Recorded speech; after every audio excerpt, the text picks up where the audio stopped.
की black magic खरं असतं का आहे, तर हे एवढं सोपं आहे का की कोणी उठसूट कोणावर आजकाल करत आहेत? आता ब्लॅक मॅजिक हे आहेच आणि तुम्ही दुसरा प्रश्न त्याला जोडून विचारला की कुणी पण उत्सुक करावं का. आज आपल्यासोबत असे एक व्यक्तिमत्व आहे ज्यांना लहानपणापासूनच अध्यात्म, योगा आणि मानवी आरोग्याबद्दल खूप आवड होती. शाळेत असतानाच त्यांनी अध्यात्म अभ्यासाला सुरू केली. कॉलेजमध्ये असताना त्यांना संत वामनराव पाई आणि संत हंबीर बाबा यांच्या मार्गदर्शनाखाली योगा आणि हठयोगाचा सखोल अभ्यास करण्याची संधी मिळाली. कोरोना काळात त्यांनी कोविड सेंटरमध्ये रुग्णांसाठी योगा, प्राणायामचे सेशन्स घेतले, तर पुणे पोलीस, डॉक्टर्स, विद्यार्थी, जेलमधील कैदी आणि हजारो लोकांना त्यांनी योगाचे मार्गदर्शन दिले. आज आपण त्यांच्या जीवन प्रवासातून योगा, अध्यात्म, त्यामागील सायन्स, डाळशास्त्र याची सखोल चर्चा करणार आहोत. तो 2 नंबरचा व्यवसाय करण्यामध्ये पारंगत होता. लहानपणापासून ते तारुण्यापर्यंत तो तेच व्यवसाय होता आणि त्याच्यामध्ये तो माहीर होता आणि तो दिवसाला 35 लाख त्या जुगारामध्ये कमवायचा 2 नंबरमध्ये. त्याच्यामध्ये मी त्याला विचारता लक्षात आलं की त्याच्या भाऊजाईंनी. तुमच्याकडे अशी एखादी एकदम चॅलेंजिंग केस की तुम्हाला असं वाटलं की आता बापरे हे तर खूपच वेगळं काही आलं, असं काही केस असेल तर? पुण्यातून एक भावधनमधनं माझ्याकडे केस आली होती. एक मला वाटतं तो 6वीमध्ये मुलगा शिकत होता पुण्यामध्ये. त्यांचा प्रॉब्लेम काय होता, त्या मुलगा ज्यावेळेस लॅट्रिनमध्ये जायचा त्यावेळेस त्या शरीरातून ते ब्लड त्याच्या शरीरामध्ये निघायचं किंवा त्याची धार लागायची रक्ताची. काही असू ते एक गोष्ट हमखास सांगतात की तुम्हाला पितृदोष आहे. त्या कुळामध्ये एखाद्या स्त्रीचा छळ झालेला असतो आणि तिचा मृत्यू झालेला असतो, त्याचे कर्माचं फळ अर्धवट राहिलेलं असतं, ते नेक्स्ट पिढीला मिळतं, त्याला पितृदोष म्हणतात. तर चला स्वागत करूया गुरुदेव दीपक शिळीमकर यांचं. सर्वप्रथम डिवाइन पाथवे पॉडकास्टमध्ये आपलं मनपूर्वक स्वागत आहे. तर मला सर्वात आधी हे सांगा, तुम्हाला सगळे लोक योग गुरु म्हणून ओळखतात, तर तुमचा हा प्रवास सुरू कसा झाला आणि योग गुरु म्हणजे तुम्ही नेमकं करता काय?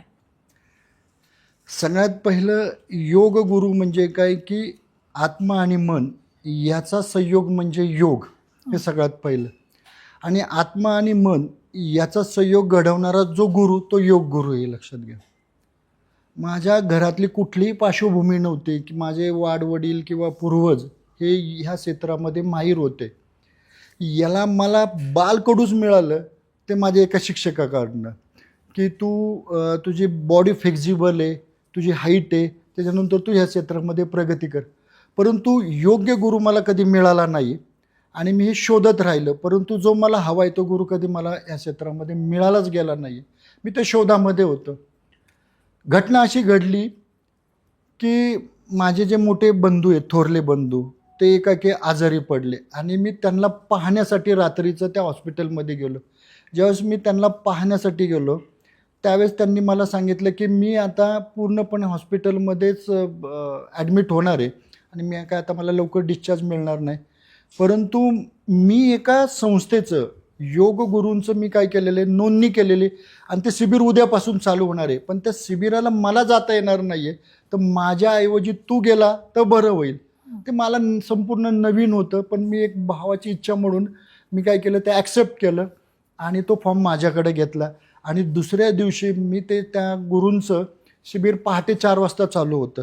तर मी पहाटे 4 वाजता त्या शिबिराला मी त्या बंधूंच्या आमच्या ॲडमिट कार्डवर मी प्रवेश केला.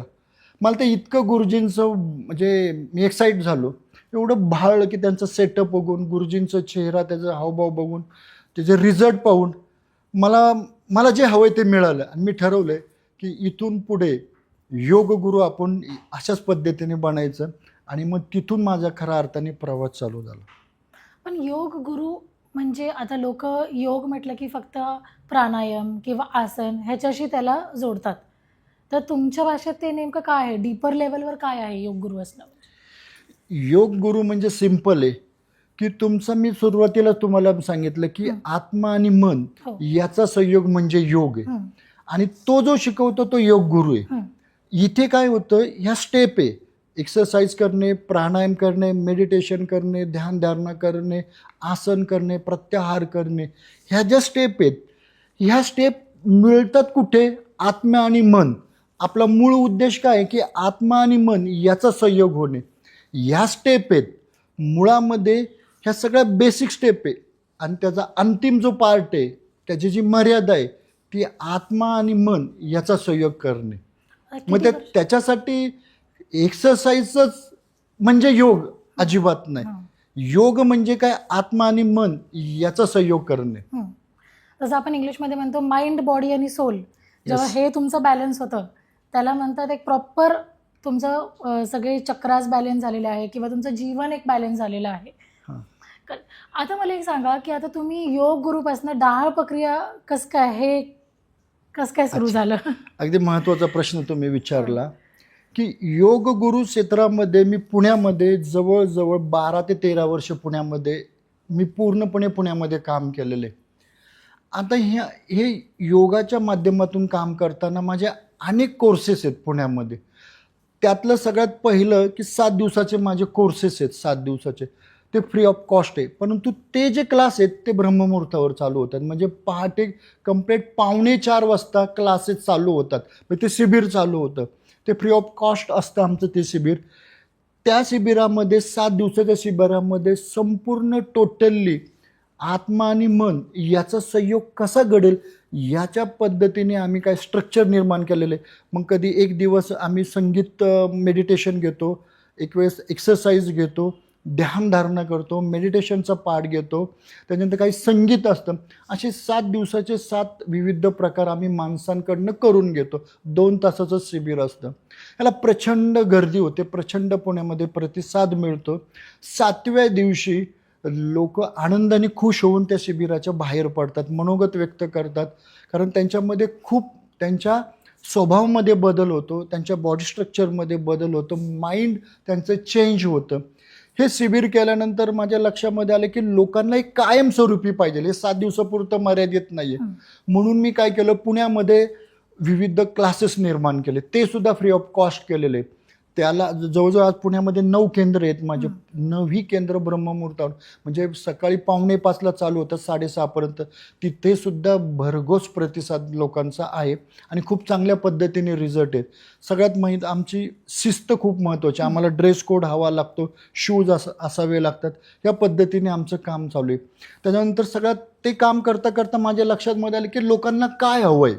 नुसती एक्सरसाइज नको आहे लोकांना, मेडिटेशन पण नको आहे. कारण जग बदलतं तशी आपली रचना सुद्धा बदलली पाहिजे. त्याच्यानंतर मी विचार केला की लोकांना नक्की काय हवंय. त्यावेळेस मी विचार केला की लोकांना एकच पाहिजे की आपलं वेट लॉस होणे खूप गरजेचं आहे.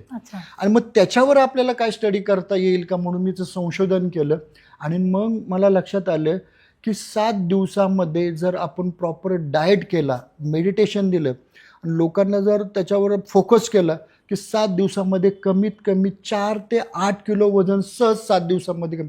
आणि माझ्याकडं लोकांच्या फाईल्स रिझल्ट आहेत की 9 किलो आम्ही वेट लॉस केले, कुठेही एनर्जी डाऊन न करता. तुमचं जे वर्क आहे, शेड्यूल आहे, त्याच्यामध्ये कुठेही डिस्टर्ब न करता आम्ही 9 किलो वजन कमी केलेले आहेत त्या शिबिरामध्ये. तसं आमचे बायोडाटासुद्धा त्यांचे आमच्याकडे आहेत.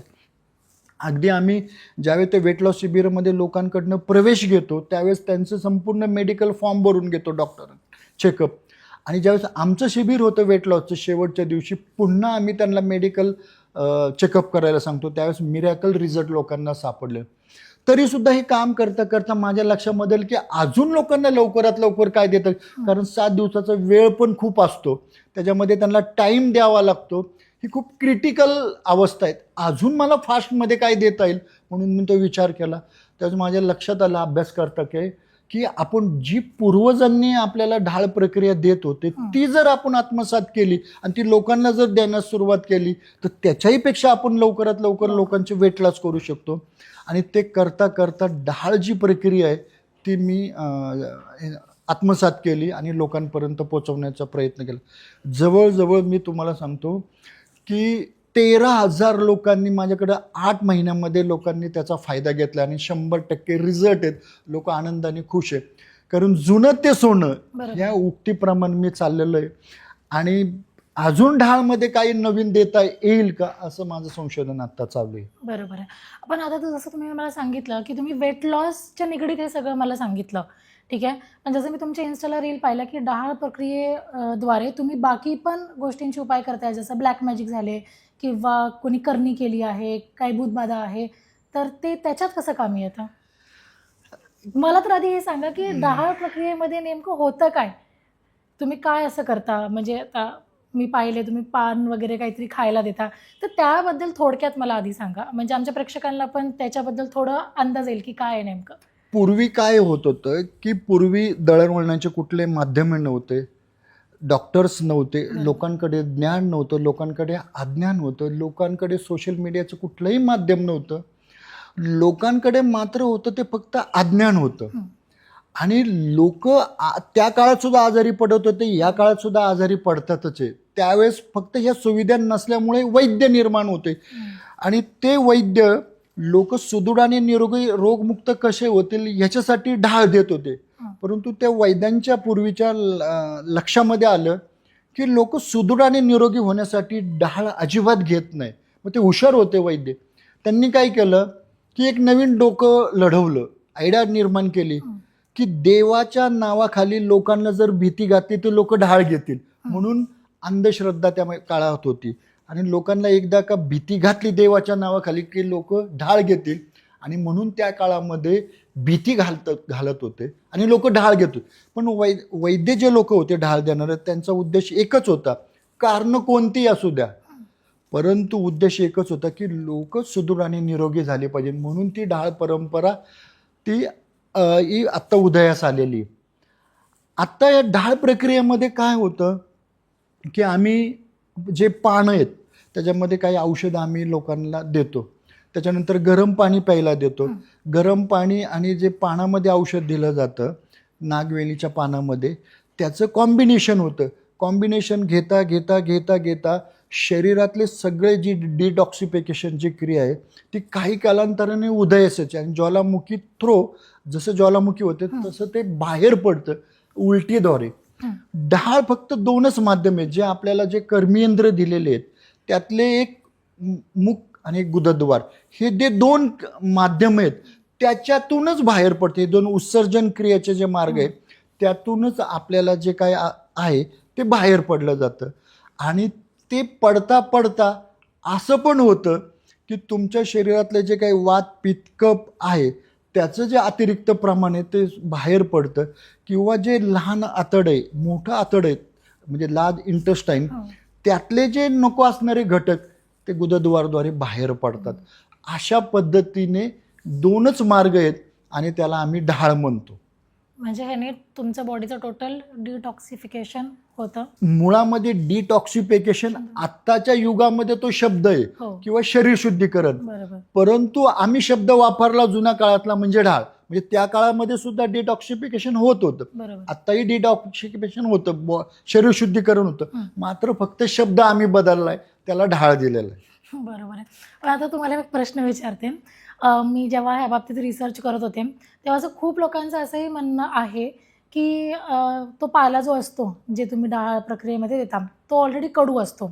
आता आपण एखादी कडू गोष्ट खाल्ली की साहजिक आहे 99% लोकांना उलटी होणारच. तर त्याच्यावर तुमचं काय म्हणणं आहे? कारण मी हे कालच व्हिडिओ पाहिला, एक जण त्याचे म्हणजे विरुद्ध मतं होते. पण आता तुम्ही ते करता आणि अनेक वर्षांपासून करताय, तर ह्याच्या मागं काही सायंटिफिक काही बॅकअप आहे का? अजिबात नाहीये. तुमचं सगळ्यात प्रथम आहे की गैरसमज आहे की ते जे औषध आहे ते कडू आहे असं तुमचा गैरसमज आहे. कारण तुम्ही ते पाहिलेलं आहे, प्रत्यक्षामध्ये घेतलेलं नाही. ज्यावेळेस तुम्ही घेता त्यावेळेस तुमच्या लक्षात येते की हे कडू नाहीये. मग उलटी का होते? तर शरीरामध्ये तुम्ही कुठलाही घटक लिक्विड हा जो घशापर्यंत जर आणला तर तो बाहेरच येणार आहे, हे लक्षात घ्या. मग ते गोड पाणी असलं काय, कडू पाणी असलं काय, नॉर्मल पाणी असलं काय, गरम पाणी असलं काय, थंड पाणी असलं काय, ती उलटी होणारच आहे आणि त्याच पद्धतीने आम्ही देतो. आता इथे एक तुम्ही जे म्हटले की वनस्पतीचा काढा दिला जातो ते बरोबर आहे. वनस्पतीचा, जिवंत वनस्पतीचा आम्हाला पाला लागतो, त्याशिवाय ढाळ बसतच नाही. दुसरी गोष्ट, जे काही आयुर्वेदिक जे पावडर आहेत त्याचा आम्ही वापर करतो, काही मिठाचं आम्ही त्याच्यामध्ये यूज करतो. त्या 3 स्टेपमध्ये डिव्हाइड करून आम्ही त्यांना ढाळ देतो, म्हणजे उलटी देतो. तुमच्याकडे असे काही केसेस वगैरे आले ते तुम्ही केस काही सांगू शकतात? आमच्याकडे भरपूर केसेस आहेत, हे तुम्ही आता लक्षात घ्या. मगाशी मला आत्ताची जी केस सांगितली त्याबद्दल प्रेक्षकांना ऐकायला आवडेल. आणि जर तुम्ही सांगितलं की ती मुलगी इमॅच्युअर होती आणि इमॅच्युरिटीमध्ये चूक होत होती, तर ते तुम्ही नक्की सांगा एकदा परत. हां, बराच वेळा मला ज्यावेळेस मी लोकांवर प्रयोग करतो किंवा आम्ही ढाळ देतो त्यावेळेस अनेक केसेस, रोज नवीन नवीन केस आम्हाला अनुभवायला मिळतात. आजचीच केस आम्हाला एक नवीन अनुभवायला आली की एक अनमॅच्युअर्ड मुलगी आमच्याकडे आली, तिच्याबरोबर तिचा परिवार होता, की ते मुलगी नुकतीच 11वी पास आऊट झाली होती आणि ती कुठल्या तरी मुलाच्या प्रेमामध्ये पडली. आणि ती इतकी प्रेमामध्ये पडली की त्या मुलीला आई समजत नव्हते, वडील समजत नव्हते, घरातलं कोणतंही काम ती करत नव्हती, ती फक्त झोपून राहायची त्या विचारांमध्ये. ती इतकी गोल म्हणजे गेली होती. तिच्या अंतर्मनामध्ये फक्त तोच मुलगा रुजवला गेला होता. आता या घरच्यांचं म्हणणं काय होतं की या कमी वयामध्ये ह्या मुलीच्या अंतर्मनामध्ये तो मुलगा गेला कसा काय.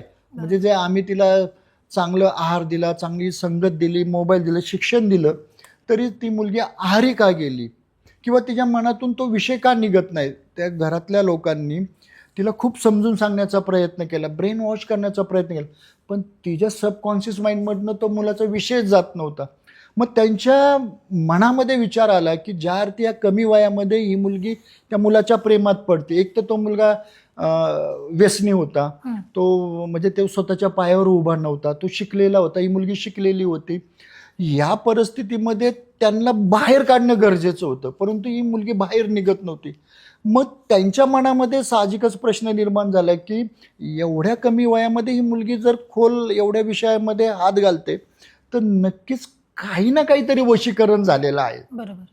आणि त्याच्यामुळे ती केस माझ्याकडे घेऊन आले.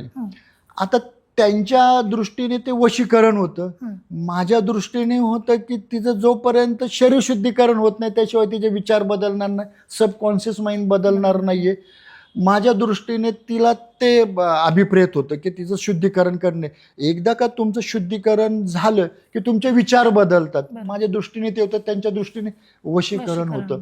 मग मी तिला तिची एक वैयक्तिक मुलाखत घेतली, तिच्या आईवडिलांशी मी बोललो, तिच्या नातेवाईकांशी बोललो. त्यावेळेस माझ्या लक्षामध्ये आले की त्या मुलीची इच्छा आहे की मला त्यातून बाहेर पडायचं आहे, परंतु हे लोक काय करतात, तिला अनेक ठिकाणी घेऊन जातात, अनेक अंगारे उतारे दुफारे करतात.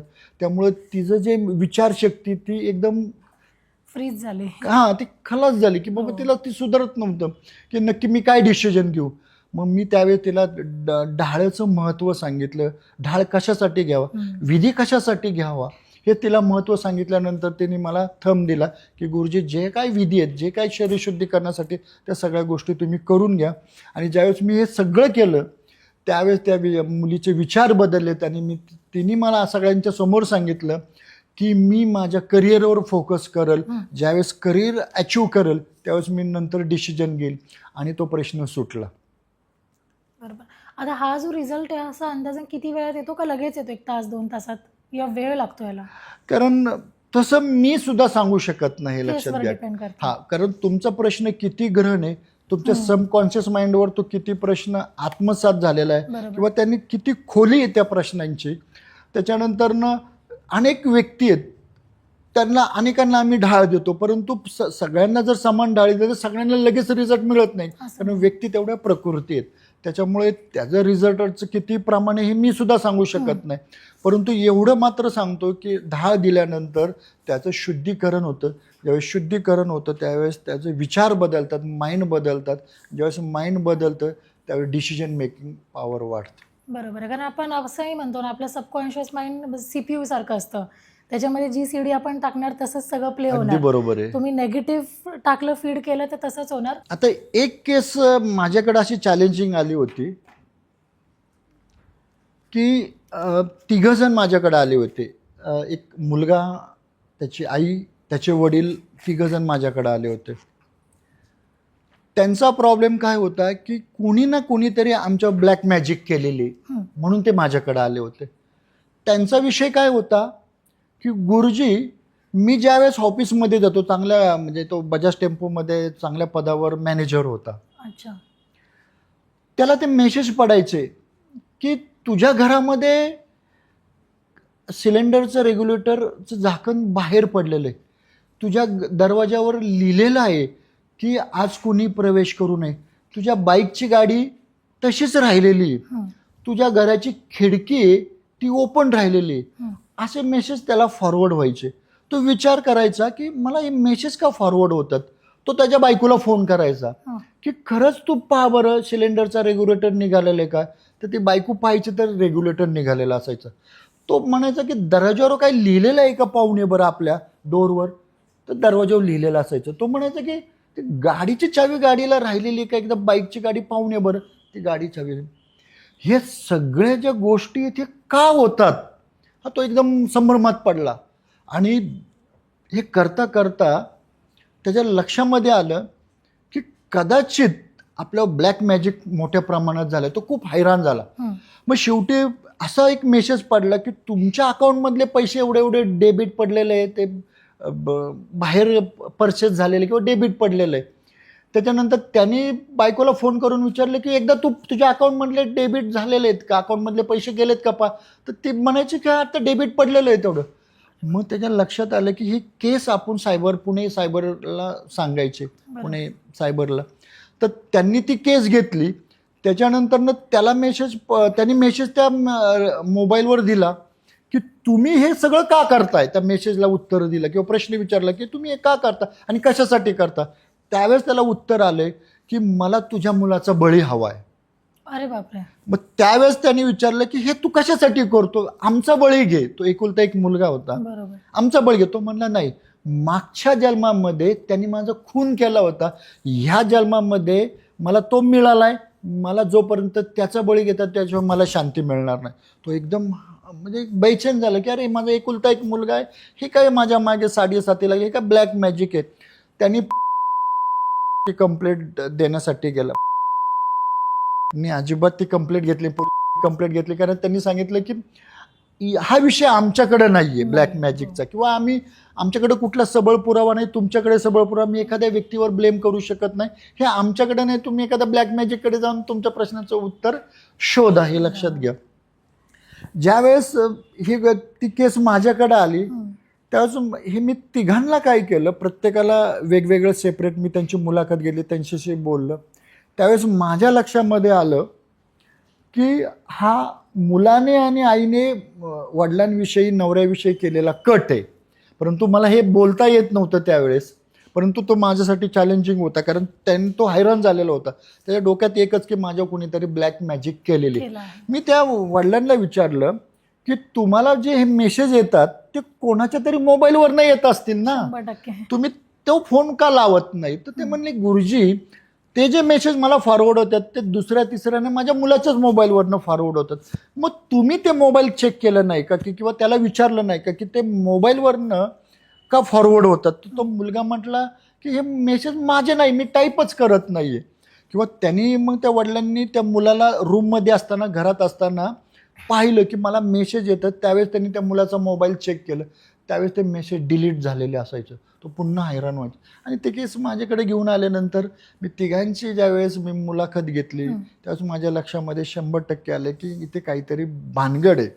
आणि म्हणून मी तिघांची मुलाखत घेतल्यानंतर ते लक्षात आले की दोघांनी मिळून केलेले कटकारस्थान आहे. आणि मग ज्यावेळेस त्या मुलाला मी सांगितलं की तिघांनी सेपरेट ढाळ घ्यायचा त्यावेळेस जे ढाळ देणारे माझे काही सहकारी होते त्यांना मी अगोदर सूचना दिली होती की हा मुलगा ज्यावेळी ढाळसाठी खाली बसेल त्यावेळेस त्याचे मोबाईल चेक करायचे त्याच्यावर लक्ष ठेवायचं. कारण मला डाऊट होता की तो मेसेज तोच मुलगा फॉरवर्ड करतोय. आणि नेमका तो ढाळ बसायला आणि खिशातून मोबाईल काढून तो मेसेज टाईप करायला एक गाठ पडली. आणि माझ्या सहकार्याने तो मोबाईल पकडला आणि ते कुठलेही मेसेज त्या दिवशी फॉरवर्ड झालेले नाही माझ्या लक्षामध्ये आले. कारण मी ते मेसेजवर दोन्ही मोबाईलवर मेसेजवर मी लक्ष ठेवून होतो. त्याच्यानंतर मी तिघांनाही सांगितलं ढाळ घेतल्यानंतर की एक काम करा तुमच्या तिघांच्याही मोबाईलला आजच्या दिवस माझ्याकडे ठेवा आणि मला बघू द्या हा कोण मेसेज फॉरवर्ड करतोय. पण ते तिघही तयार झाले नाहीत. त्यांनी वेगवेगळे तिघांनी कारणं दिली. आणि मग ते माझ्या लक्षामध्ये आले की हे 100% कटकारस्थान आहे. परंतु तरी सुद्धा मी ते त्याच्या वडिलांशी बोललो नाही. मग मी वडिलांना दूर केलं आणि मी त्या दोघांना सांगितलं जर तुम्ही खरं नाही सांगितलं ते खरं मला समजलेलं आहे तर मी तुमच्यावर ब्लॅक मॅजिक करेन. आणि ते दोघंही घाबरले. कारण ज्या अर्थी मी त्यांना सांगितलं जर मी एखाद्याला खाण्यातून घातलेलं काढू शकतो तर मी 100% मी तुमच्यावर विधी सुद्धा करू शकतो. ते घाबरले. त्यावेळेस मला त्यांनी मार्मिक उत्तर दिले की गुरुजी, ज्यावेळेस हा मुलगा माझ्या पोटामध्ये होता, गर्भामध्ये होता, त्यावेळेस ह्या मनुष्याने माझ्यावर खूप अत्याचार केलेले आहेत. आणि तेच ते जेव्हा मुलगा जन्माला आला, तो जन्मल्यापासून मोठा होईपर्यंत तेच विचार त्या मुलामध्ये मी ढकलले की तुझ्या वडिलांनी किती अन्याचार, आणि त्याचा परिणाम त्याच्या अंतर्मनावर झालं. आणि दोघांच्याही त्या बापाविषयी, नवऱ्याविषयी मत दूषित झालं आणि त्यांनी तो प्रकार केला. आता इथे मला एक जाणवतं की ह्या भूमिकेमध्ये वडिलांच्या जागेवर जर तुम्ही उभे राहिले तर तुम्ही म्हणाल की दिस इज द ब्लॅक मॅजिक. बरोबर. मुलांच्या आणि आईच्या जागेवर जर उभे राहिले की तुम्ही म्हणणार की हे कट कारस्थान आहे. आणि माझ्या जागेवर उभं राहिलं की हे कुठेही कट कारस्थान नाहीये, की इथे फक्त ह्यांचं माइंड चेंज करणं गरजेचं आहे. लक्षात घ्या, तुम्ही काय घेता ह्यावर अवलंबून आहे श्रद्धा आणि अंधश्रद्धा. बरोबर. आणि त्याच्यानंतरनं मी त्यांना जाता जाता वडिलांना हेही मी सांगितलं की तुम्हाला असा मेसेज फॉरवर्ड होईल की तू कुठल्याही गुरुकडे जा, कुठल्याही बाबाकडे जा, आम्ही तुझ्या मुलाचा बळी घेणार, जे करायचं ते करणार. अशाच पद्धतीने जो माझ्याशी रिलेटेड आहे तो मेसेज पडणार. तुम्ही तो फक्त मेसेज मला फॉरवर्ड करा रात्रीचं. आणि तो 100% त्या रात्री दुसऱ्या दिवशी मला तो मेसेज त्याच रिलेटेड आला. म्हणजे मला 100% धारणा झाली की हे कटकारस्थान हे दोघंच करतात. आणि ती केस मी व्यवस्थित हँडल केलं. आणि त्याच्यानंतर मी त्या वडिलांना सेपरेट बोलून मी त्यांना सांगितलं की खरी परिस्थिती अशी आहे, तुम्ही लक्ष ठेवा. आणि मग त्याच्यानंतर जर का मेसेज फॉरवर्ड झाले ते मला पाठवा. तुम्ही दोघांचेही मोबाईल त्यांच्या हातामध्ये देऊ नका. आणि मेसेज किती फॉरवर्ड होता तेवढं मला सांगा. आजपर्यंत त्यांचे मेसेज मला कधीही आले नाहीत त्या वडिलांचे. याचा अर्थ की मी ते प्रश्न सॉल्व केला आणि तो प्रॉब्लेम सॉल्व झाला. अवघड आहे. म्हणजे आजकाल घरातलेच असं करतात हे तर ऐकूनच खूप आमच्याकडे उदाहरण आहेत. म्हणजे सख्या बहिणी ज्यावेळेस एकत्र जावा होतात ज्या घरामध्ये, प्रॉपर्टीवरने एकमेकांवर करणी केलेले सुद्धा, आम्ही ब्लॅक मॅजिक केलेले सुद्धा उदाहरण पाहिलेले. काय एखादी प्रॉपर्टी रिलेटेड केस? अशा खूप आमच्याकडे केसेस आहेत प्रॉपर्टी रिलेटेड. एक केस त्या संदर्भामध्ये मी सांगतो. पिंपरी चिंचवडमधला एक मुलगा माझ्याकडे आला होता. तो 2 नंबरचा व्यवसाय करण्यामध्ये पारंगत होता. लहानपणापासून ते तारुण्यापर्यंत तो तेच व्यवसाय होता आणि त्याच्यामध्ये तो माहीर होता. मग ह्या 2 नंबरमध्ये धंद्यामध्ये त्यांनी खूप अमाट कमी वयामध्ये पैसा कमावला होता. म्हणजे त्याच्याकडे मोबाईल्स भारी, गाड्या बाहेर, संपूर्ण लक्झरी जीवन कमी वयामध्ये. आणि तो दिवसाला 35 लाख त्या जुगारामध्ये कमवायचा 2 नंबरमध्ये. आणि हे कमवता कमवता अचानकपणे त्याचं सगळं गेलं. म्हणजे तो 35 लाख नव्हे 40-45 लाख तो त्याच्यामध्ये नुकसान व्हायला लागलं, तो हरायला लागला. संपूर्ण कळत न कळत त्याच्याकडनं कधी ते संपत्ती गेली हेही सांगता नाही आलं त्याला. आज तो दुसऱ्यांची गाडी उसनी मागून किंवा रिक्वेस्ट करून तो माझ्याकडं उपचारासाठी आला.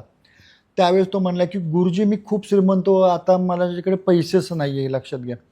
त्यावेळेस माझ्या लक्षामध्ये आलं, मी त्याला विचारलं की हे अचानक कधी होत नाही, त्याच्यामागं काही कारणं असतात की काही म्हणजे तुम्ही लक्ष दिलं नाही, असे अनेक कारणं असतात. त्याच्यामध्ये मी त्याला विचारता लक्षात आलं की त्याच्या भाऊजाईंनी त्याच्यावर ब्लॅक मॅजिक केली होती प्रॉपर्टी संदर्भामध्ये.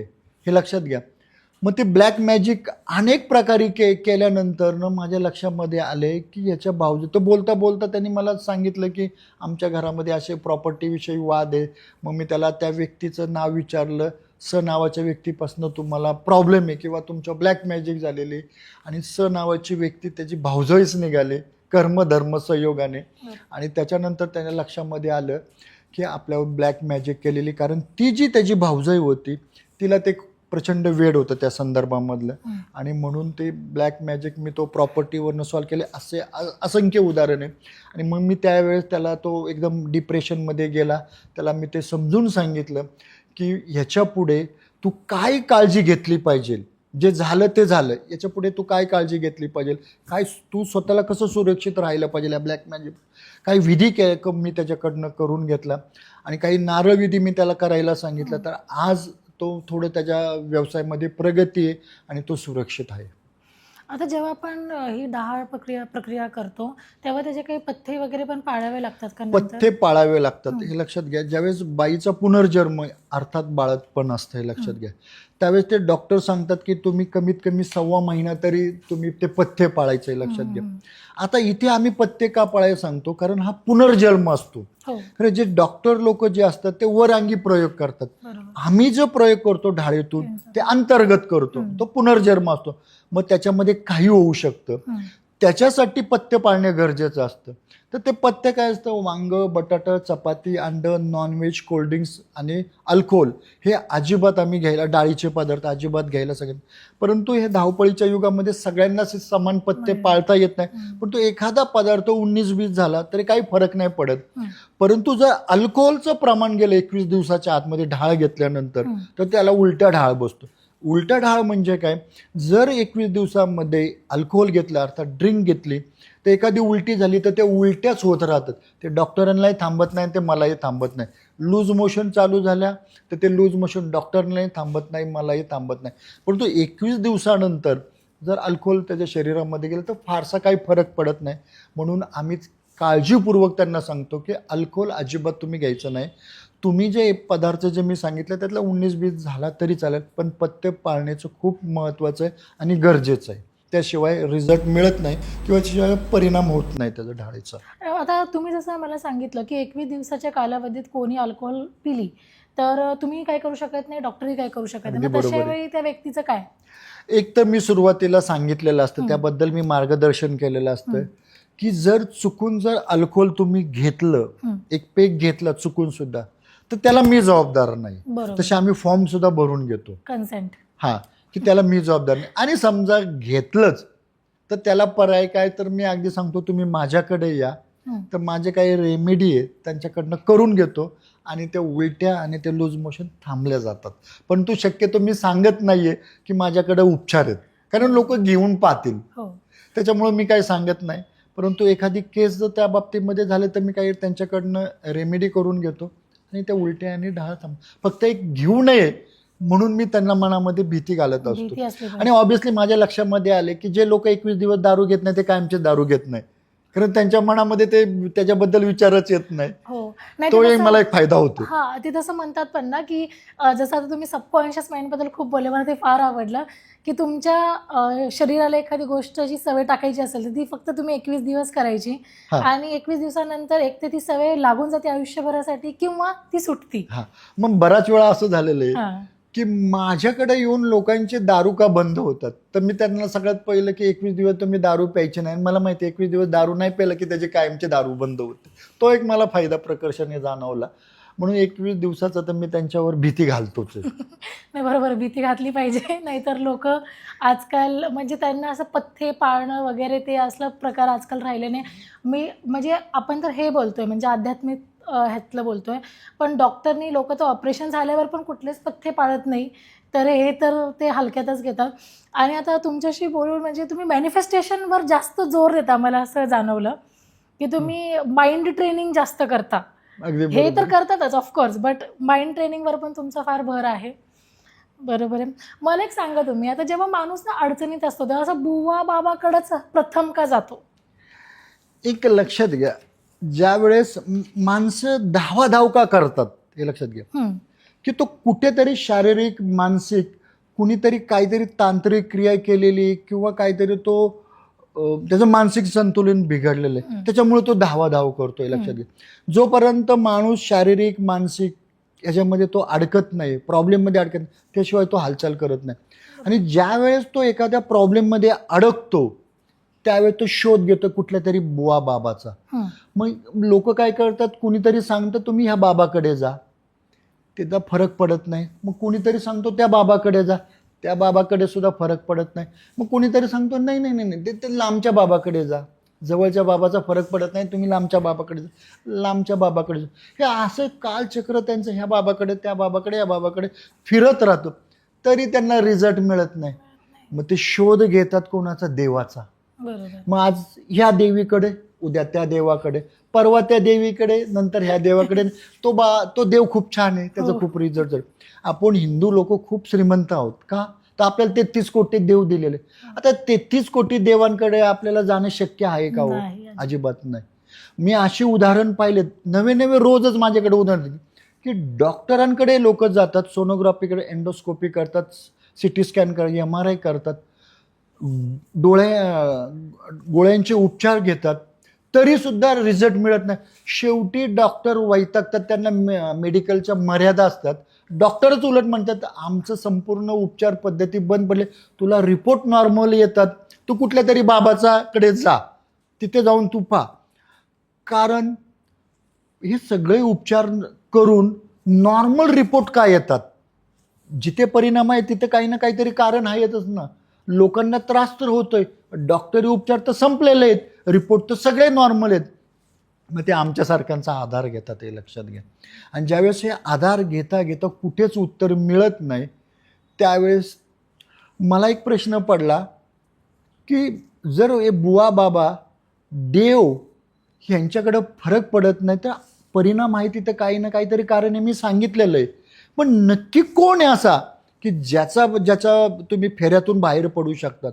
ते म्हणजे तुमच्या घरातले चालते बोलते देव, म्हणजे तुमचे आई वडील. हा माझा प्रॅक्टिकली अनुभव आहे मॅडम, की तुम्ही कुठल्या देवाकडे जाऊ नका, कुठल्या बाबाकडे जाऊ नका.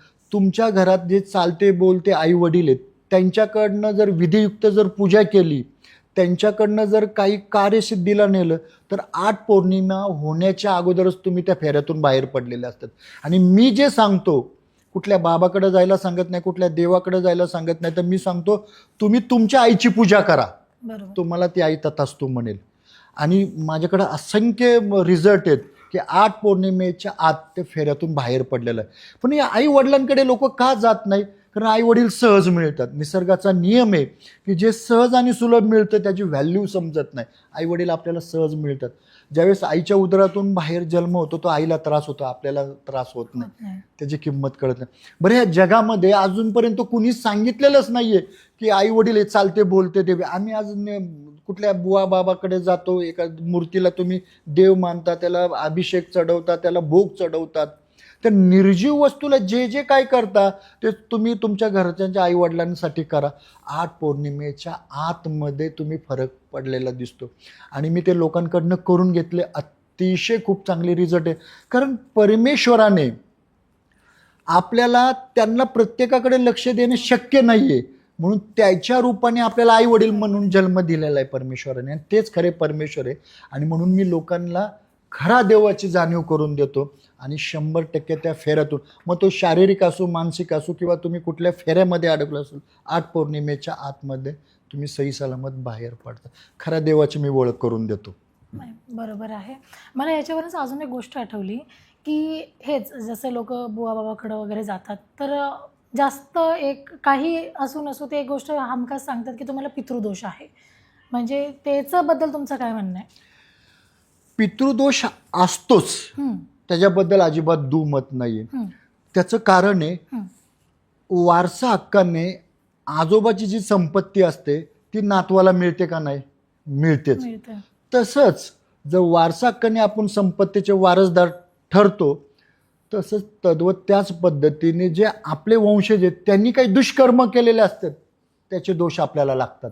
त्यालाच पितृदोष म्हणतात, हे लक्षात घ्या.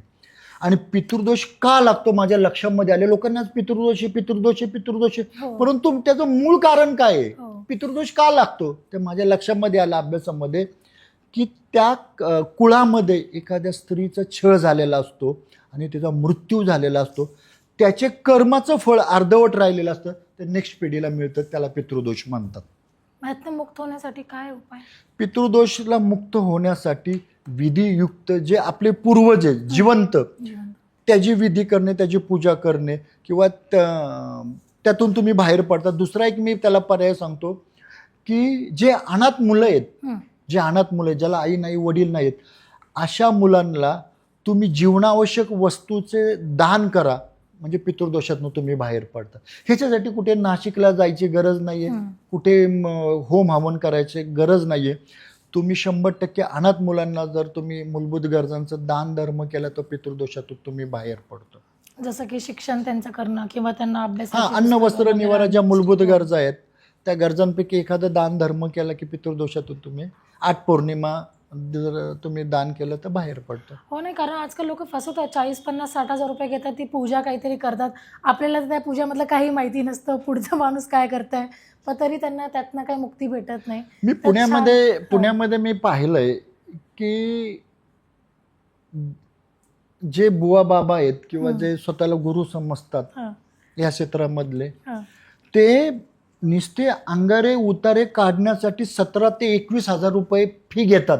हो मला सांगा तुम्ही की जर मला खाण्यातून दिलं असेल फॉर एक्झाम्पल, हो तर ते माझ्या लहान आतड्यामध्ये किंवा मोठ्या आतड्यामध्ये जाईल. बरोबर. तर माझ्या अंगावरनं तुम्ही किती अंगारे उतारे लिंबू काढले तर माझ्या मोठ्या आतड्यातनं ते कसं बाहेर पडेल उदित अंगारे उतार्याने.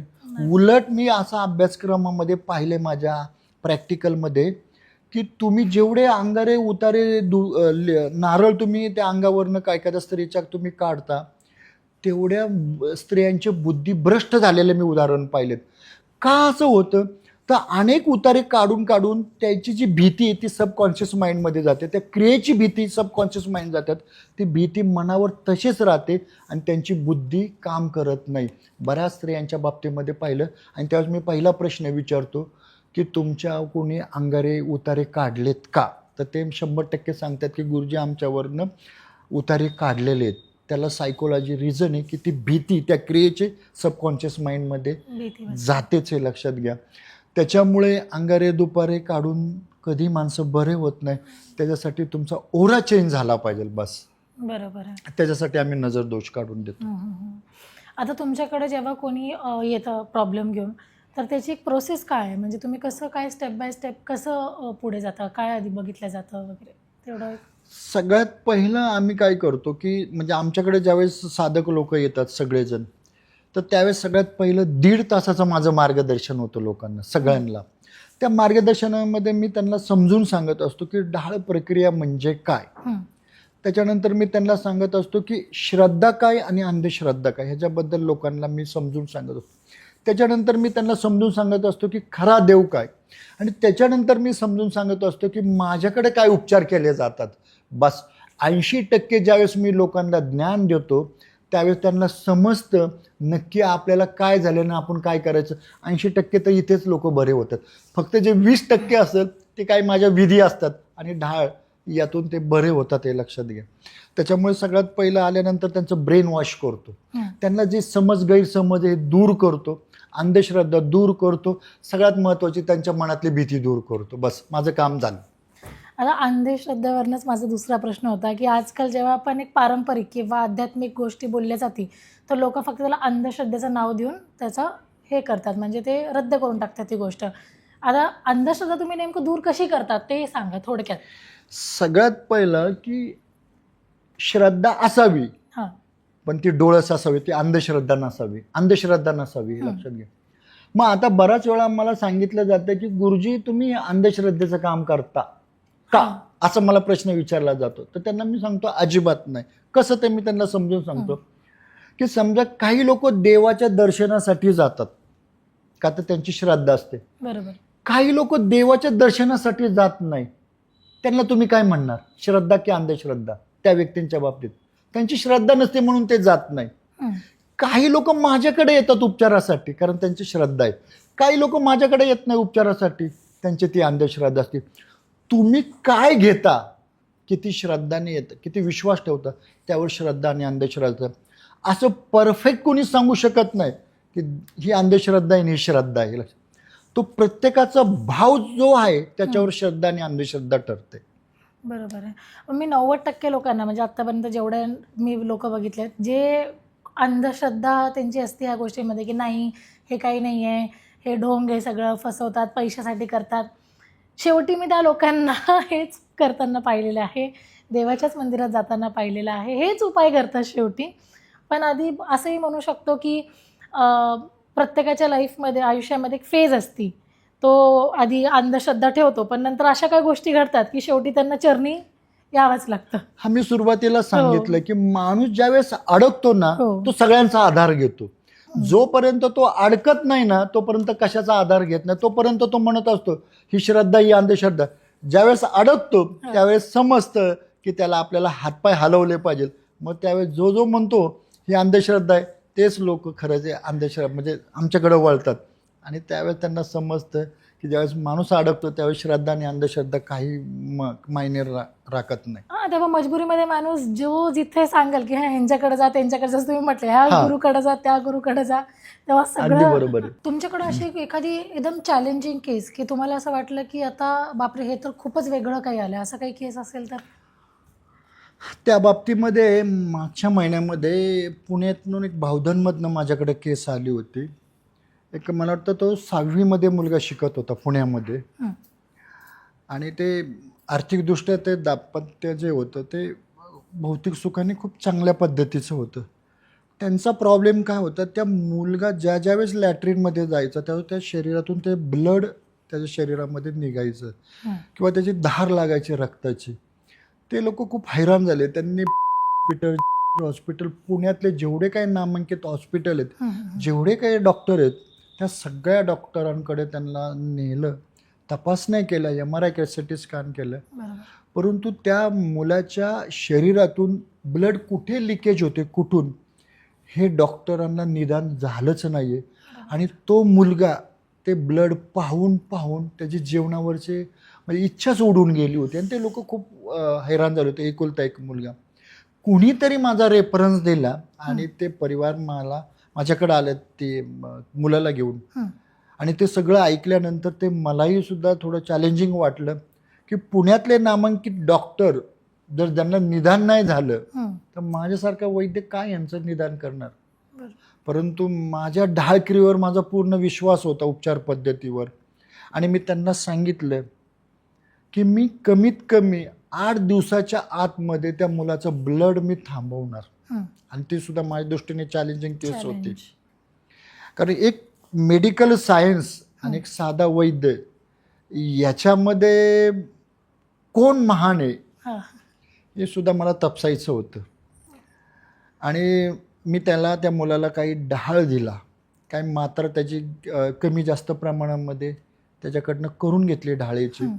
काय माझ्या विधी आहेत त्या विधी मी त्या मुलाला केल्या. आणि त्यांना सांगितलं की 100% तुमच्या मुलाचं ब्लड थांबलं जाईल 8 दिवसाच्या आत. आणि तुम्हाला सांगतो मॅडम, या चॅनलच्या माध्यमातून लोकांना की परमेश्वराची कृपा म्हणा, नाही तर श्रद्धा म्हणा, नाही तर अंधश्रद्धा म्हणा, 12व्या दिवशी त्या मुलाला घेऊन मला न सांगता ते परिवार माझ्याकडं आलं. का आलं तर ते लोकांना सांगण्यासाठी की ही चॅलेंजिंग केस ह्या माणसाने म्हणजे ह्या गुरुजींनी ही सक्सेस करून दाखवली की जे डॉक्टरांना समजले नाही. आणि आम्ही खुश आहोत की माझ्या मुलाचं ब्लड 11व्या दिवशी थांबलेलं आहे, लक्षात घ्या. आणि ते आजपर्यंत त्याचं ब्लड पडलंच नाही. आणि मी परमेश्वरावर थँक्स म्हटलं की असंच कार्य तुझ्या हातून माझ्या हातून तुझ्या इच्छेद्वारे झालं पाहिजे. आणि मला खूप आनंद वाटला की जिथे डॉक्टर थांबले तिथं मात्र एक वैद्य पुढे गेला निघून, हे लक्षात घ्या. आणि त्या मुलाचं ब्लड थांबलं आणि तो मुलगा खूप हॅप्पी आहे. त्याच्यानंतर तो फॉलोअपसाठी माझ्याकडे आला. त्याचे आईवडीलसुद्धा येतात आणि खूप धन्यवाद देतात. त्या मुलाची मी आईवडिलांची मुलाखत घेतली, ती माझ्या इंस्टावर आहे. आणि त्यांनी खुशीने लोकांना सांगितलं की माझ्या मुलाचं ब्लड थांबायला, ते एवढ्या लांबून पुणे आले माझ्याकडे सांगायला. तो एक माझ्या दृष्टीने खूप चॅलेंजिंग केस होती. आणि खऱ्या अर्थाने मी जिंकलो असं म्हणायला काही हरकत नाही. बरोबर आहे. आता मला एक असा प्रश्न आहे की आता तुम्ही जी ही मेडिकल केस सांगितली जिथं एखाद्या व्यक्तीच्या अंगातनं रक्त चाललं आहे, आणि ही सिमिलर केस माझ्या घरात माझ्या मोठी आई जी आहे म्हणजे माझ्या आईची आई त्यांच्यासोबत झाली होती. अल्सरची केस होती ती. तर तुम्ही हे क्लेम करताय का की डहाळ प्रक्रियेने तुमचे सर्वात मोठ्यातले मोठे पण असे शारीरिक रोग आपण नीट करू शकतो, या मग तुम्ही हे केसेस तेव्हाच घेता जेव्हा मेडिकल फील्ड फेल झाली आहे तेव्हाच तुम्ही डहाळ प्रक्रिया करून बघता? हे गैरसमज तुम्हाला दूर करावा लागेल. कारण असं नको लोकांना वाटायला की तुम्ही म्हणताय की म्हणजे डॉक्टरकडे जायची गरज नाही, माझ्याकडे या, असं गैरसमज होऊ शकतो. असं काय नाही आहे. काही ठिकाणी डॉक्टर उपचार घेणं गरजेचंच आहे. फॉर एक्झाम्पल जर ॲक्सिडेंट झाला असेल हां. तर तुम्ही माझ्याकडे या, हे मी का सांगेल? तुम्ही ऑब्व्हियसली डॉक्टरांकडे डॉक्टरकडे जाऊन जा, उपचार हो. घेतले पाहिजे, ते लक्षात घ्या. शारीरिक आणि मानसिक जे काही विकार आहेत हं, त्या विकारासाठी आम्ही आहोत, ते लक्षात घ्या. हं, आणि डॉक्टरांना मर्यादा आहे, ते लक्षात घ्या. हं. मेडिकल सायन्समध्ये काही मर्यादा आहेत, म्हणजे डॉक्टरांना काही मर्यादा आहेत, पण ते आम्हाला मर्यादा नाही आहेत. हं. त्यामुळे आम्ही प्रयोग एक्सपेरिमेंट करू शकतो, हे लक्षात घ्या. डॉक्टर करू शकत नाही. हं. आणि मी सगळ्यांना, आमच्याकडे कोण लोक येतात हां. की जे डॉक्टरांचे उपचार घेतल्यानंतर त्यांना फरक पडत नाही, त्याच्यानंतर ते आमच्याकडे येतात. असं कधीच होत नाही की तो आजारी पडलाय, त्याच्यावर काही शारीरिक मानसिक विकार आहेत, ते डायरेक्टली आमच्याकडे आलेले आहेत. हो. ते सगळ्यात पहिले डॉक्टरांकडे जातात. डॉक्टरांकडनं उपचार नाही झाले तर ते आमच्याकडे वळतात, हे लक्षात घ्या. बरोबर. आणि पण मी असं म्हणत नाहीये हां. की उठलं आणि सुटलं आमच्याकडे या. हो. सगळ्यात पहिलं तुम्ही डॉक्टरांचे जे काही उपचार आहेत ते उपचार घ्या, तुम्ही तपासण्या करा, आणि त्याच्यानंतर जर काही फरक नाही पडला तर आमच्यासारख्या वैद्यांची मदत घ्या. बरोबर, बरोबर. नाही हेच आता ना तुम्ही 2-3 वेळा असं ब्लॅक मॅजिकबद्दल बोलले. हे ब्लॅक मॅजिक, मला 2 प्रश्न आहेत ह्याच्या बाबतीत, की ब्लॅक मॅजिक खरं असतं का? आहे तर हे एवढं सोपं आहे का, की कोणी उठसूट कोणावर आजकाल करत आहे? त्या बाबतीत तुमचं काय म्हणणं आहे? अगदी बरोबर प्रश्न विचारला, कारण प्रेक्षकांच्या मनातला प्रश्न तुम्ही बरोबर ओळखला. कारण हो. प्रेक्षकांच्या मनात हाच प्रश्न घोंगावत होता की नक्की ब्लॅक मॅजिक आहे किंवा नाही. तर ती कला, आर्ट आहेच, हे लक्षात घ्या. आहेच. कारण आज महाराष्ट्रामध्ये एक प्रकरण गाजत आहे की अशोक खरातांच्या बाबतीमध्ये. हं. अशोक खरातांच्या बाबतीमध्ये जे अनेक मंत्री संत्री लोक जातात, याचा अर्थ काही ना काहीतरी कला आहे, हे लक्षात घ्या. मंत्री होणे किंवा काही संत्री होणे, आमदार होणे, हे कोणी एरेगेऱ्याचं काम नाही. म्हणजेच मंत्री जर होता असेल तर तो हुशार असेल, आणि तो हुशार व्यक्ती जर अशोक खरातांकडे जातो, याचा अर्थ अशोक खरातांकडे काही ना काहीतरी कला आहे, हे लक्षात घ्या. परंतु त्या जी कला आहे, त्या कलेचा तुम्ही कसा वापर करून घेतात त्यावर ते अवलंबून आहे, हे लक्षात घ्या. आता ब्लॅक मॅजिक हे आहेच, आणि तुम्ही दुसरा प्रश्न त्याला जोडून विचारला की कुणी पण उठसूट करावं का? हं. तर अजिबात नाही, लक्षात घ्या. हं. कारण जेवढे ब्लॅक मॅजिक करणारे लोक आहेत त्या सगळ्यांना माहीत आहे की ह्याचे बुमरँग होऊन साईड इफेक्ट आपल्यावर पडण्याची दाट शक्यता आहे. या भीतीमुळे अनेक लोक त्या मार्गाला जात नाही, लक्षात घ्या. आणि 100% जे ब्लॅक मॅजिक करणारे आहेत त्यांना धोकासुद्धा असतो, त्या धोका बरोबर. पत्करावा लागतो, हे लक्षात घ्या.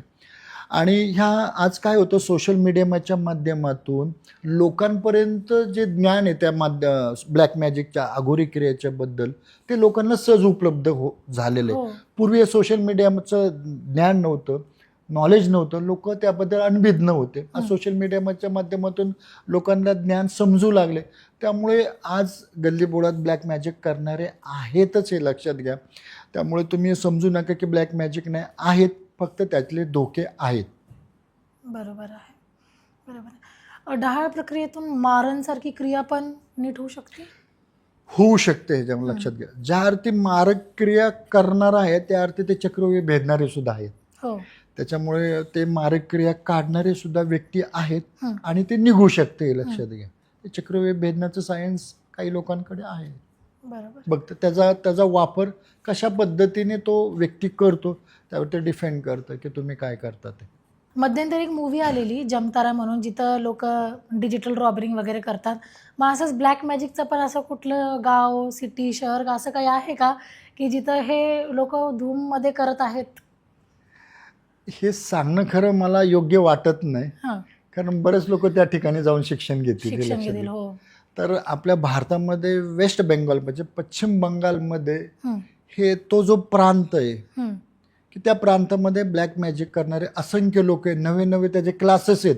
अरे बापरे. हो, तर ते आम्ही खूप जवळनं उदाहरण पाहिलेले आहेत. किंवा पश्चिम बंगालचे जे लोक आपल्या पुण्या शहरामध्ये येतात आणि ते ब्लॅक मॅजिकचे प्रयोग करतात, हं. आणि माझ्या डोळ्यादेखत मी उदाहरण पाहिलेले की चालता बोलता सहज खिशातले किंवा तुमची किती आत पेटीमध्ये जर पैसे असतात, चालता बोलता ते पैसे गायब करतात.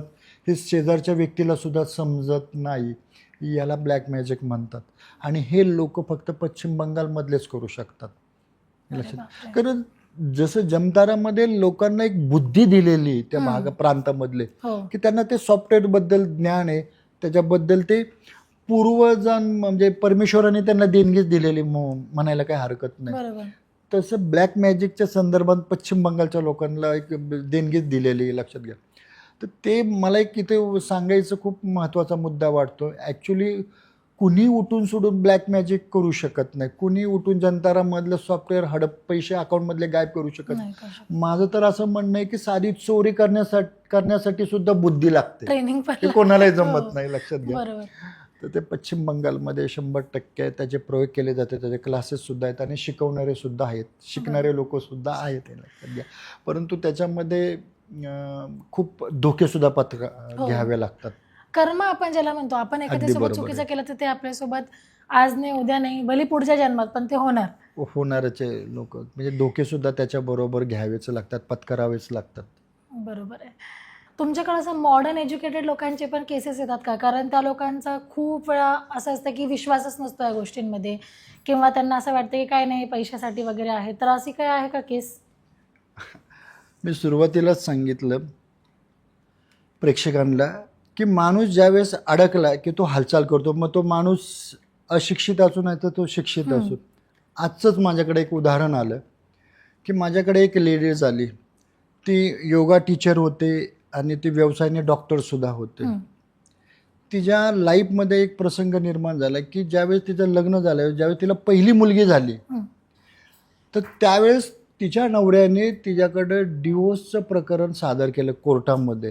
काही कारणास्तव त्यांचे काही वादविवाद झाले असतील त्या कारणाने, आणि त्या दोघांचा हे डिवोर्स झाला. कोर्टाने तो मान्य केला आणि डिवोर्स झाला.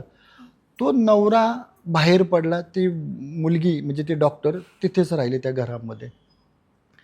तर तिच्या बोलण्यामध्ये आलं की जो माझा नवरा होता तो कुठल्या तरी एका मुलीच्या प्रेमामध्ये पडला. तर तिला ते समजलं. तर ती जी मुलगी होती ती ब्लॅक मॅजिक करणारी होती. तिच्या लक्षामध्ये आलं की 100% जे मला प्रॉब्लेम माझ्या लाईफमध्ये येतात, याचा अर्थ त्या मुलीने याच्या थ्रू माझ्या ब्लॅक मॅजिक केलेली.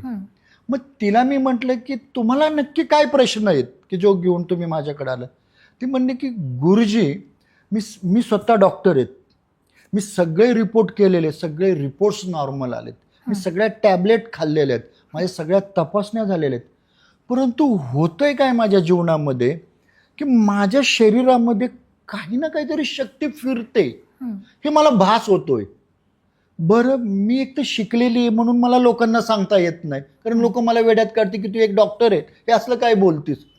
परंतु तो त्रास मी कित्येक वर्ष भोगते. मी भोगता भोगता अनेक लोकांकडे गेले, मला जे उत्तर हवंय, जे उपाय हवे ते मिळाले नाहीत. मला तुमचा रेफरन्स धरून मी तुमच्याकडे आले. मला काय होतं की पायाच्या तळव्यापासून ते डोक्यापर्यंत ही काहीतरी शक्ती फिरते याचा भास होतो. आणि ज्यावेळेस मी रात्री माझ्या बेडरूममध्ये झोपते त्यावेळेस माझ्या लक्षामध्ये येते की कोणीतरी एक स्त्री, कोणीतरी एक पुरुष माझ्या नजरेसमोरनं येतोय. तो पुरुष माझा नवऱ्याची, हे मला दिसतंय. मी तिला प्रश्न विचारला, नक्की दिसतं का डॉक्टर? ती म्हणली, गुरुजी मी एक डॉक्टर आहे, त्यामुळे तुम्ही माझ्यावर विश्वास ठेवा की मला हे सगळं कळतंय, मला दिसतंय, म्हणून जगापुढे मला मानता येत नाही, परंतु हा त्रास होतोय. मी कुठेही प्रयत्न केला की मला अपयश येतंय. मी आज पुण्यामध्ये सर्वश्रेष्ठ योगा टीचर होते, आज मला क्लास घेता येत नाही, मला शिकवता येत नाही, मला आसन करता येत नाही. हे अचानकपणे का झालंय माझ्या जीवनामध्ये? तर 100% त्या बाईने काही ना काहीतरी ह्याच्या थ्रू माझ्या ब्लॅक मॅजिक केलेली आहे, हे माझ्या लक्षामध्ये आलेलं आहे. आता मला इथे प्रश्न पडला की एक डॉक्टर जर असा प्रश्न घेऊन येत असेल तर सर्वसामान्यांमध्ये किती प्रॉब्लेम असू शकतात. आणि मग ती जी डॉक्टर आहे ती सांगू शकते की ही अंधश्रद्धा नाहीये. इथे काही ना काहीतरी मला जाणवते, काही ना काहीतरी अपयश येतंय, मी जिथे जाईल तिथे मी पडते, जिथे जाईल तिथे माझा ॲक्सिडेंट होतोय, कुठल्याही क्षेत्रामध्ये अपयशी, मला बुद्धी चालत नाही, मला आसन करता येत, मला क्लास घेता येत. हे प्रॉब्लेम काय येतात माझ्या जीवनामध्ये? तर काही ना काहीतरी ब्लॅक मॅजिक केलेली. त्यावेळेस मी तिला काहीतरी तिच्याकडनं डहाळ प्रक्रिया केलं, तिचे शुद्धीकरण करून घेतलं. जसं की तिला नजर दोष झालेले किंवा तिला नारळ विधी मी करायला सांगितलं. सगळ्यात महत्त्वाचं तिला सांगितलं की तुला जे चित्रविचित्र स्वप्न पडतात, ते तुझा नवरा दिसतोय, ती बाई दिसते, याच्यासाठी तू शिवाजी महाराजांचं चरित्र वाच. रोज 1 पान 2 पाच तू ते रात्री झोपता झोपता ते शिवचरित्र वाच आणि तू ते उशाला ठेव. तुला ते स्वप्न पडणारच नाही, त्याचं भास होणार नाही आहे तुला. आणि ती डॉक्टर स्वतः असून तिने ते सगळं मान्य केलं आणि मी त्याच्यावर ते जे काही माझ्या विधी होत्या त्या केली आणि ती आनंदाने गेली. हे लक्षात घ्या. म्हणजे समाजामध्ये मला एकच सांगायचं की माणूस ज्यावेळेस तो अडकतो त्यावेळेस तो बघत नाही मी डॉक्टर आहे का मी कामगार आहे. हे लक्षात घ्या. तो आमचा आधार घेतोच, हे लक्षात घ्या. आणि का घ्यावा नाही, म्हणजे जावे त्याच्या वंशा मग कळे. बरोबर. आता महाराष्ट्रामध्ये एवढे लोक आहेत जे हे डाळ प्रक्रिया करतात, त्यांनी उपचार करतात, तुमच्याचकडं काय यायला पाहिजे? हा, असं अतिशय महत्त्वाचा प्रश्न विचारला आणि हे माझ्या आपल्या चॅनलच्या माध्यमातून लोकांना समजणे खूप महत्त्वाचं आहे. समज आणि गैरसमज ढाळेच्या बाबतीमध्ये मला वाटतं आपल्या संपूर्ण या शेड्यूलमध्ये हा सगळ्यात महत्त्वाचा प्रश्न होता आणि त्याचा सारांश मी सांगतो. अगदी बरोबर तुम्ही मार्मिक प्रश्न मला विचारला. त्याचं कारण आहे, जे महाराष्ट्रामध्ये ढाळ देतात त्या सगळ्या लोकांचा मी अभ्यास केला. माझ्या लक्षामध्ये आलं की सगळे महाराष्ट्रातील लोक निसर्गाच्या सानिध्यामध्ये ढाळ देतात आणि मी एकमेव असा माणूस आहे की तो बंदिस्त ठिकाणी ढाळ देतो. परंतु माझ्या लक्षामध्ये आले की जे निसर्गाच्या सानिध्यामध्ये अनेक लोकांच्या समवेत, अनेक लोकांच्या दृष्टीच्या समवेत जे लोक ढाळ देतात ते मृत्यू घेऊन परत येतात. म्हणजे आपल्या कमी पैशासाठी आपला जीव प्राणाला लावून येतात. कसं ते मी तुम्हाला सांगतो. उदाहरण, अनेक लोक ढाळ घेण्यासाठी आलेले. समजा त्यातल्या एखाद्या स्त्रीला कर्करोग झाला किंवा कॅन्सर झालेला आहे आणि तिला ढाळ दिला, तर त्या ढाळेतून जर तिला उलटी झाली तर त्या अनेक जी लोक जमलेले ढाळ घेण्यासाठी जे निसर्गाच्या सानिध्यामध्ये, त्यांनी त्या प्रिमायसेसमध्ये जर उलटी केली तर त्यातले जीवाणू, म्हणजे त्या कर्करोगातले जीवाणू, त्या कॅन्सरचे जीवाणू, बॅक्टेरिया त्या व्यक्तीच्या त्या प्रिमायसेसमध्ये केलेल्या उलटी त्या प्रिमायसेसमधून त्या लोकांच्या शरीरामध्ये प्रवेश करतात. म्हणजे कारण नसताना त्या जे बॅक्टेरिया तुमच्या शरीरामध्ये प्रवेश करतात आणि तुम्ही बाधित होता. दुसरी गोष्ट मला प्रकर्षाने जाणवली, समजा अनेक लोक आहेत आणि एखाद्या स्त्रीवर एखादं वशीकरण केले किंवा तांत्रिक क्रिया, अघोरी क्रिया केली आणि तिला ढाळ दिला आणि तिने उलटी केली, तर बाकीच्या लोकांनी त्या प्रिमायसेसमध्ये जर उलटी केली, त्या लोकांना माहीत नाही की जेव्हा तांत्रिक क्रिया केली तर त्यात अघोरी क्रियेचे, वशीकरणाचे जे निगेटिव्हिटी त्या माणसाच्या शरीरामध्ये प्रवेश करतात डोळ्यांच्या मार्फत, ती व्यक्ती बाधित होते. परंतु जो ढाळ देतो तो सांगत नाही की ह्या व्यक्तीला काय आजार आहे, त्या व्यक्तीवर तांत्रिकी केली. आणि हे असंख्य लोक एकाच ठिकाणी वॉमिटिंग करतात, लूज मोशन करतात, तिथं म्हणजे त्याचं बॅक्टेरिया निर्माण होतात, अशुद्धीकरण होतं तिथे. आणि सगळे लोक कमी पैशासाठी आपला मृत्यू, आपला जीव तिथे मृत्यू वेशीला टांगतात आणि घरी येतात. आणि हेच निगेटिव्हिटी घेऊन लोक घरी परत. त्याच्यामुळे ही जी क्रिया आहे ती कोणाच्या नजरेसमोर करायची नसते आणि अनेकांच्या नजरा आपल्या क्रियेवर पडायची नसते. इंडिव्हिज्युअल ही क्रिया आहे, वैयक्तिक क्रिया आहे, ती लोकांच्या समोर करण्याची अजिबात नाही. उलट मी प्रेक्षकांना ह्या तुमच्या चॅनलच्या माध्यमातून सांगू शकतो, हे जे लोक आहेत अशा सार्वजनिक ठिकाणी निसर्गाच्या सानिध्याखाली अजिबात तुम्ही ढाळ घेऊ नका. तुम्ही त्यांची निगेटिव्हिटी आजार घेऊन घरी येतात, कधीही तुम्ही बरे होणार नाही. आता आमच्याकडे काय होतं, ज्यावेळेस समजा आज आम्ही लोकांना ढाळ दिला, ज्यावेळेस आमचं पॅकअप होतं त्यावेळेस आम्ही काय करतो, मंत्र उच्चाराने ती जागा शुद्धीकरण करतो. आम्ही गोमूत्र शिंपडतो, गौरीचं राख पेटवतो, मंत्र उच्चार करतो. कारण उद्या येणाऱ्या बॅचला, अगोदर येणाऱ्या बॅचपासून ती बाधित नाही झाली म्हणून आम्ही असं दुसऱ्या ठिकाणी केलं जात नाही. दुसरी गोष्ट, ज्यावेळेस माणूस ओमिटिंग करतो, कारण दोनच ठिकाणी, एक तर मुखाद्वारे आणि गुदाद्वारे ज्यावेळेस ढाळ दिला जातो, हे दोन विसर्जन क्रिया. ज्यावेळेस आपण उलटी करतो त्यावेळेस अनेकांच्या नजरा आपल्या उलटीवर पडता कामा नयेत. आपली उलटी करत असताना आपली नजर अनेकावर पडता कामा नये. कारण उलटी होणे ही संपूर्ण मानसिकतेवर अवलंबून आहे. समजा लूज मोशन होत असेल तर लूज मोशन एखाद्या व्यक्तीला होतीलच हे मी सांगू शकत नाही किंवा ती व्यक्ती सांगू शकत नाही. आणि समजा लूज मोशन झाली तर ती अनेक लोकांच्या समोर लूज मोशन करू शकतील का व्यक्ती? एखाद्या स्त्रीला लूज मोशन लागलं, ढाळ खालून बसला, लूज मोशन खालनं सुरुवात झाली तर ते अनेकांच्या समोर ती स्त्री करू शकेल का लूज मोशन? कारण ही संपूर्ण मानसिकतेवरती बंदिस्त ठिकाणी असले पाहिजे. दुसरी मला एक गोष्ट प्रकर्षाने जाणवली की ढाळ क्रिया ही वैयक्तिक दिली गेली पाहिजे आणि आमच्याकडे वैयक्तिक दिली जाते. अनेकांच्या नजरा त्या ढाळ प्रक्रियेवर पडून देत नाही. आम्ही शुद्धीकरण केलं जातं म्हणून लोक आमच्याकडे येतात. त्यामुळं मी तुमच्या चॅनलच्या माध्यमातून लोकांना, प्रेक्षकांना सांगू इच्छितो, कमी पैशासाठी आपला जीव गहाण ठेवू नका. कारण शरीर साक्षात परमेश्वर, शरीराची किंमत पैशात होऊ शकत नाही. जर मी जर आव्हान केलं, मी 5 करोड रुपये देतो, मला फक्त तुमचे 2च डोळे द्या, कोणीही तयार होणार नाही. ह्याचाच अर्थ असा की पैशामध्ये शरीराची किंमत होऊ नका. मी नम्र विनंती करतो प्रेक्षकांना, अशा सार्वजनिक ठिकाणी कमी पैशामध्ये अजिबात ढाळ घ्यायला जाऊ नका. तुम्ही बाधित होणारच आहे 100%. साहजिकच की एक गोष्टीचा उतारा करायला गेले 4 गोष्टी सोबत घरी अगदी घेऊन बरोबर आहे, आले. अगदी बरोबर आहे. बरोबर आहे. आणि काही लोक असे पण आहेत ना, तर ढाळ प्रक्रिया ऑनलाईन काहीतरी युट्यूबला बघणार वगैरे, घरच्या घरी स्वतःच काय, असं पण होऊ शकतं का? असं एखादं समजा, आता माझंच उदाहरण आपण घेऊया. माझ्या इन्स्टावर रील्स पडतात कशा पद्धतीने ढाळ. हां हां. कृपया घरी घेण्याचा अजिबात प्रयत्न करू नका. त्याचं कारण आहे, कारण कधी कधी लूज मोशन करताना, ढाळ करताना तुमच्या सबकॉन्शियस माइंडवर ताबा राहत नाही. मग ते ढाळीची मात्रा किती असावी, किती द्यावी, तुमची नाभी सेट आहे का अपसेट आहे, तुमचा ओरा सेट आहे का अपसेट आहे, हे सगळं पाहिलं जातं. त्याच्यानंतरच ढाळ दिला जातो. आणि जर हे न तपासता जर तुम्ही घरी प्रयोग केला तर 100% जीवितहानी होण्याची दाट शक्यता आहे. म्हणून मी प्रेक्षकांना विनंती करतो, असे घरगुती प्रयोग करू नये. बरोबर आहे ना, एक्सपर्ट जे आहेत त्यातले प्रोफेशनल अगदी बरोबर त्यांच्याच ते केलं पाहिजे. आता एक शेवटचा माझा तुमच्यासाठी एक प्रश्न आहे की आता आजकालचं एवढं धावपळीचं जीवन आहे, तर तुमचं काय म्हणणं आहे की तुमची आपली मानसिक, शारीरिक आणि आध्यात्मिक जी आहे संतुलन ठेवण्यासाठी आपण काय केलं पाहिजे? तुमचं आजकालचं युवांसाठी, आपले जे आता व्ह्युअर्स आहेत, सबस्क्रायबर्स आहेत, त्यांसाठी काय तुम्ही एक निरोप देणार, गायडन्स काय देणार?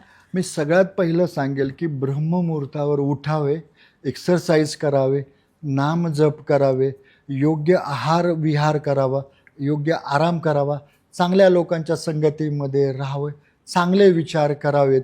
हे जर तुम्ही पालन केलं तर 100% तुम्हाला कधी माझा दरवाजा ठोकवण्याची वेळ येणार नाही.